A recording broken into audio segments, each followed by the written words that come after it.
The following episode of Dad vs. Daughter was made possible by a contribution from Bezier Games. Hello and welcome to another episode of Dad vs. Daughter. I'm Tim the Dad, and today we're going to be taking a look at Sandbag from Bezier Games. Now, this is a new trick-taking game that is about balloons and sandbags so that you can go higher. So let's get it to the table. I'm going to show you how it's played, and then I'm going to tell you what I think, so check it out.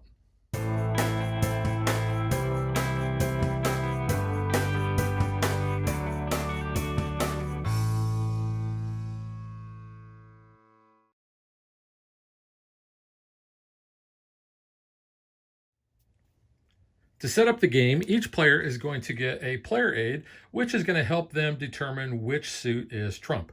You can see if you have the most color, that's going to be trump, but if that's tied, then the highest sum of the tied colors, and if you're still tied there, all tied colors are trump. And I'll revisit that in just a little bit.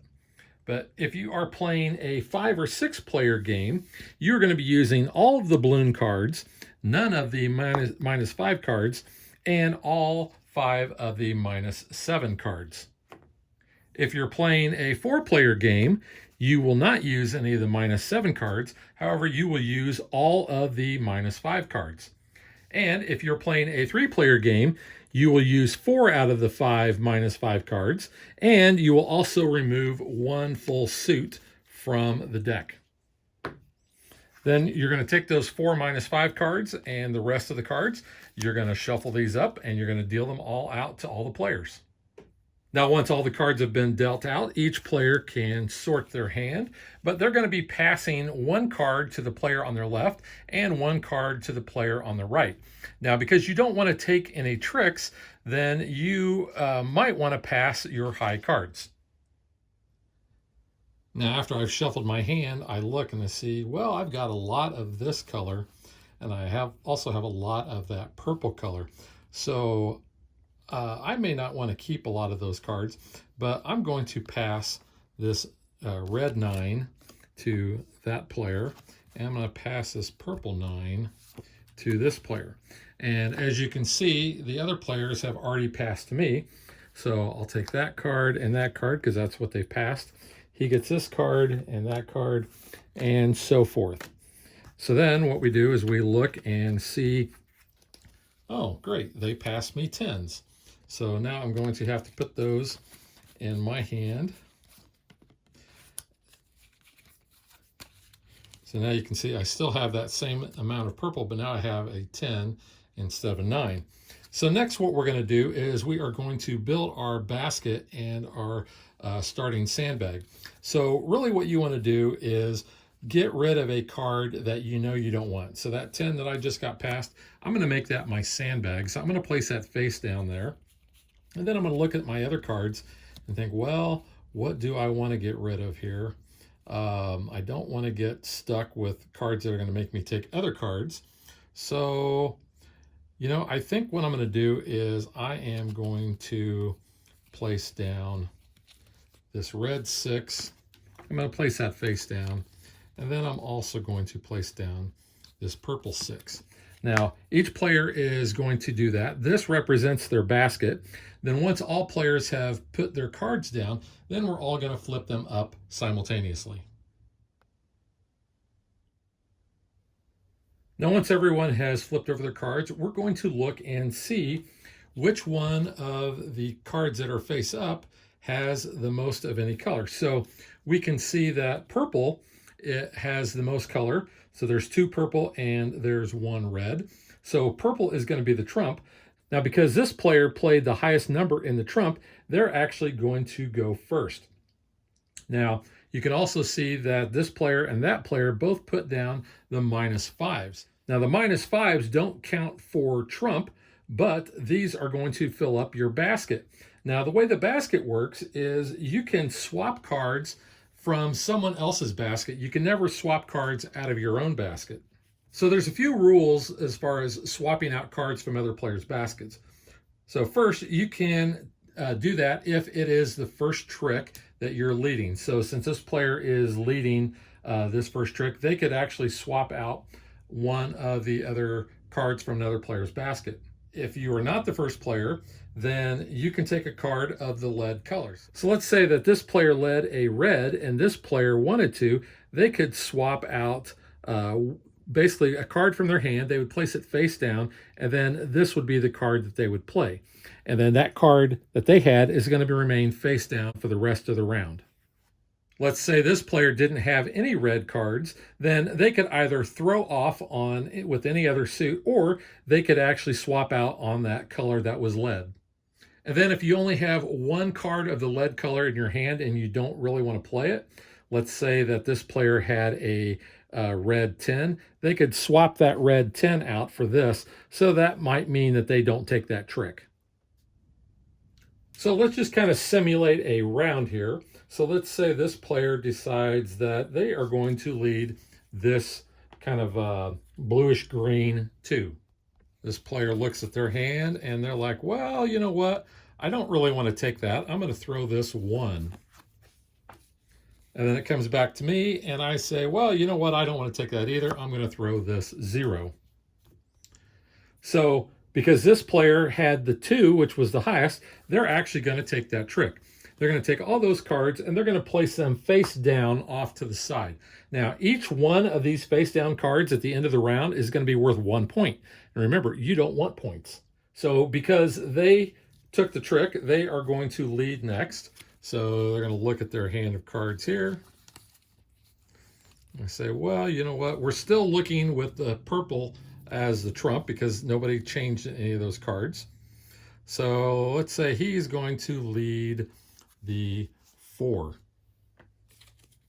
This player is looking and is like, well, you know what? I know if I play this 2, I'm not going to take it. So they're going to play that.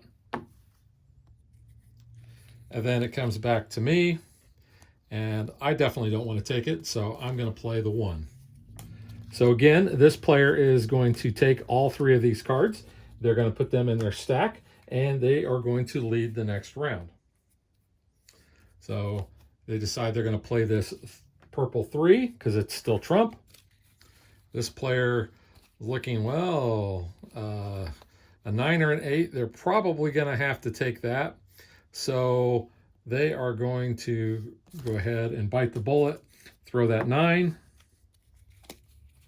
And I'm looking, I'm like, well, I'm not going to be taking that, so I'm going to throw the 5.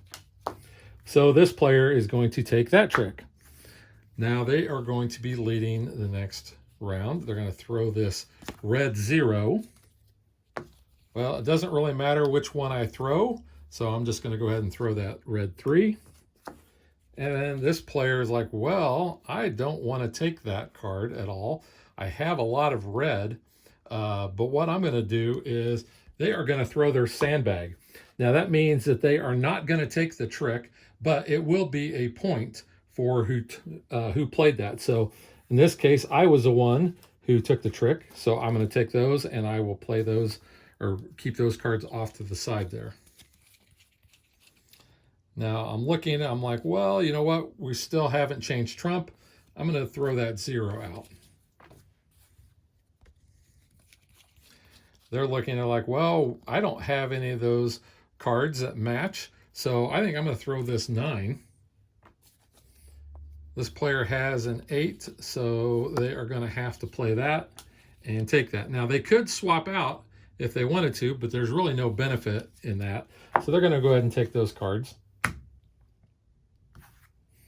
And they're going to look at their hand and decide what do they want to lead. Well, they're not really sure. They don't really like the cards that they have. So what they're going to do is instead they are going to lead with their sandbag. So now it comes to me, and now I can choose any of these cards that I want to play. And let's say that I decide I am going to play this 3. And this player decides, well, he doesn't have any of those. He's going to just go ahead and throw off, and he's going to throw off that red 8. Which once again means I'm going to be taking that trick. I'm going to be leading, and I don't like what I have, so I'm going to lead my sandbag. And now this player is kind of in a bind because they know that whatever card that they are going to be playing is going to be the lead suit. So they're just going to throw this 1 off. And this player sees that they're going to take it. They're just going to go ahead and throw that 9. So they're going to take those cards. Now it comes back to this.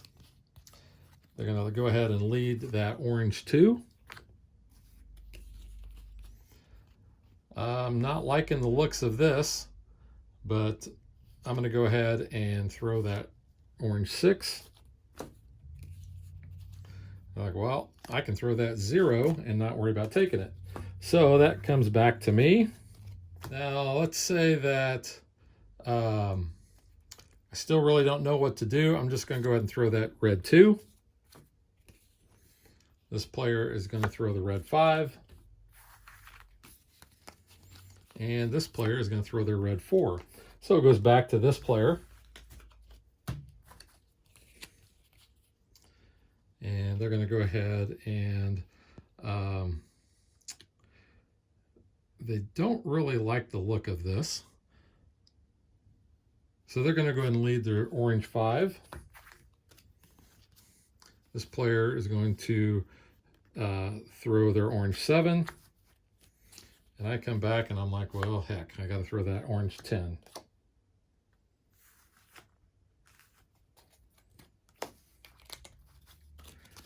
Now it comes back to me. I'm going to lead that red 1. This player is going to throw a red 7. Now this player can either swap out and take this card because it was the lead suit, or they can throw off. They're just going to go ahead and throw that 9. So this player is going to take those cards. They don't like what they see here, so they're going to actually throw off and trade this 8. Basically swap this 8 out for this red 6. They think maybe there's some more reds out there. This player goes, well, no, I don't have that. I'm going to go ahead and throw my 6 off. And I look at the cards that I have here. Like, nope, I don't want to take that, so I'm going to throw this. So they're going to take that trick. They have a 3 and a 4. Well, now they don't want this player over here really getting those -5 points. So what they're going to do is they're going to swap that 4 for this -5.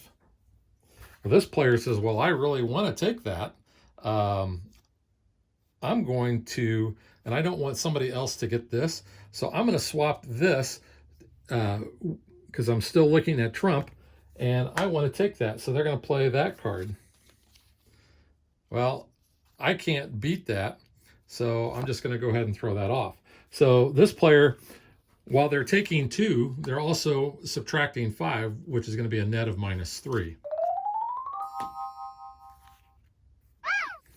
And then they're looking at, they have this card left.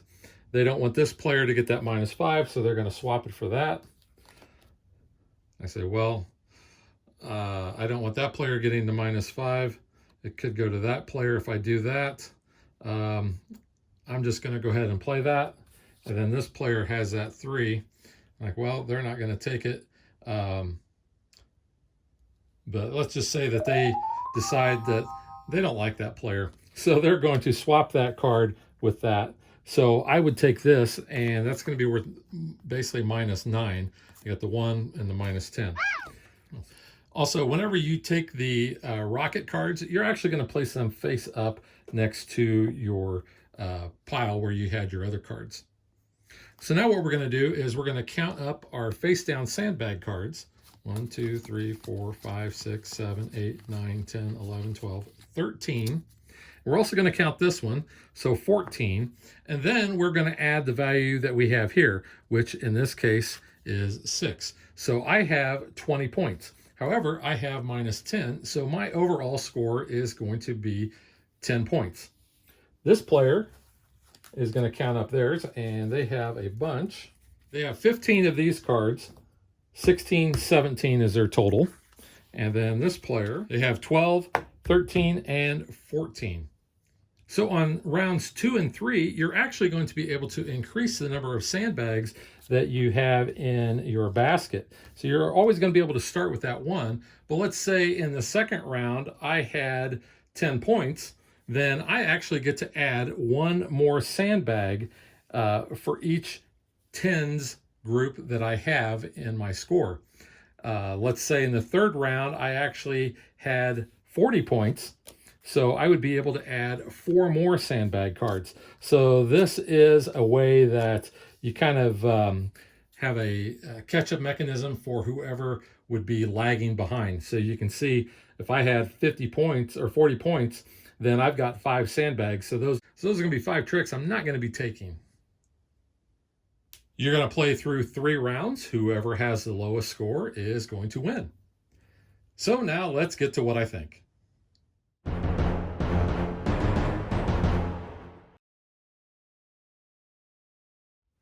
So as far as trick-taking games go, this one is just kind of average.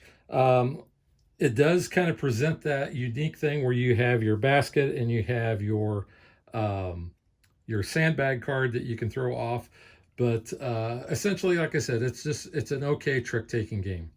The art on the cards, I think, is really nice, and that's kind of what sets this apart maybe from a lot of other trick-taking games. Look at some of these here.